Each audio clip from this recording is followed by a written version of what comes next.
இன்றைய நவீன தமிழ்நாட்டோடு வரலாற்று கிடைத்தளமான தந்தை பெரியாரை தந்த இந்த ஈரோட்டுக்கு திராவிட இயக்கத்தினுடைய முதன்மை தொண்டன்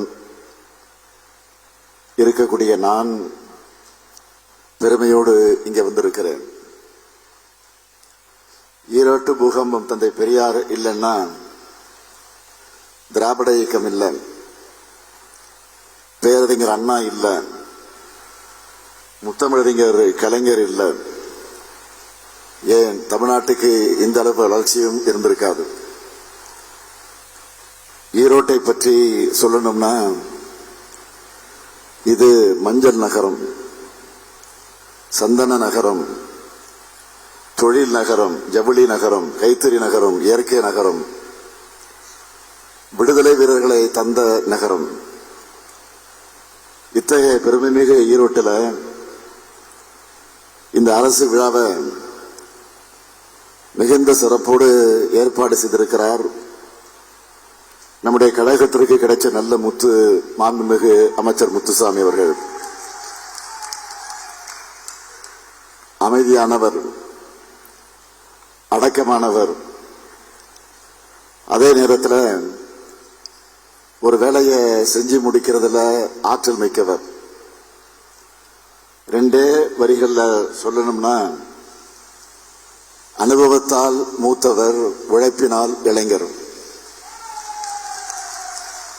இந்த நிகழ்ச்சியை ஒரு மாபெரும் மாநாட்டை போல ஏற்பாடு செஞ்சிருக்கிறார். அவருக்கு துணை இருக்கக்கூடிய ஈரோடு மாவட்டத்தினுடைய ஆட்சியர் திரு கந்தசாமி அவர்களுக்கும், அதேபோல் மாவட்டத்தினுடைய அரசு அதிகாரிகளுக்கும் என்னுடைய மனமார்ந்த பாராட்டுக்களையும் வாழ்த்துக்களையும் நான் தெரிவித்துக் கொள்ள விரும்புகிறேன்.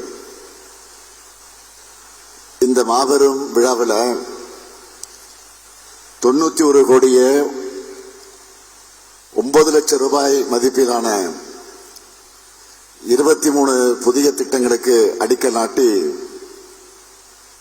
235 கோடியே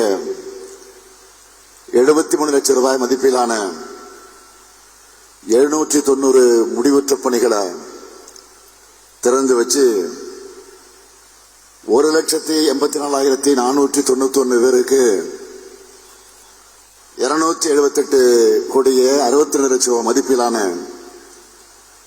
நலத்திட்ட உதவிகள் வழங்குறதுன்னு 605 கோடியே 40 லட்சம் ரூபாய் மதிப்பிலான திட்டங்களை மக்களுக்கு அர்ப்பணிக்கக்கூடிய வாய்ப்பு இன்னைக்கு எனக்கு கிடைச்சிருக்கு. இந்த விழாவில் கலந்து கொள்ள வேண்டும் என்பதற்காக என்கிட்ட தேதி கேட்டப்போ கடந்த ஆண்டு மார்ச் மற்றும் டிசம்பர் மாதங்களில் பொள்ளாச்சி மற்றும் ஈரோட்டில் நடைபெற்ற அரசு நிகழ்ச்சிகளில்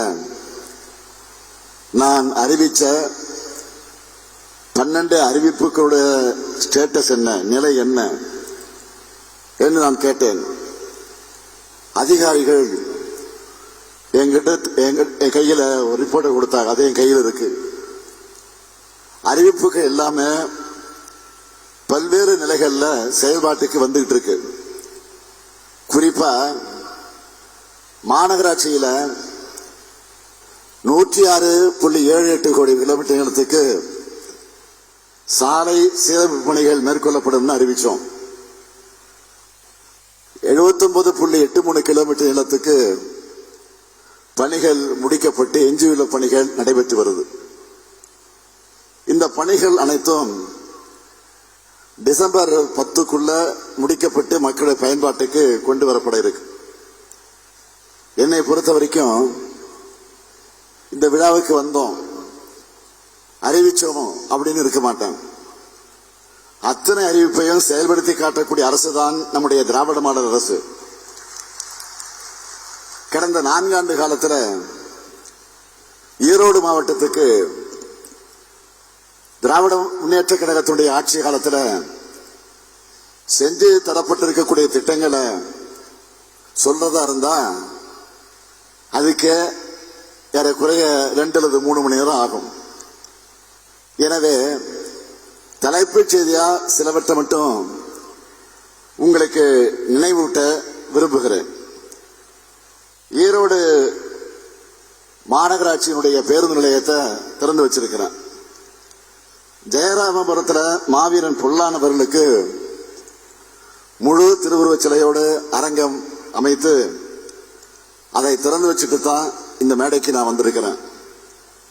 ஈரோடு மாவட்டம் கங்காபுரம் கிராமத்தில் தகவல் தொழில்நுட்ப பூங்கா அமைக்கப்பட இருக்கு. குறுங்குழுமம் மேம்பாட்டு திட்டம் மூலமாக ஈரோட்டில் மஞ்சள் பொது வசதி மையம் கட்டக்கூடிய பணி நடைபெற்று வருது. அரசு ஆரம்ப சுகாதார நிலையங்களின் மேம்பாட்டு பணிகளுக்காக இதுவரை 8,13,00,000 செலவிடப்பட்டிருக்கு.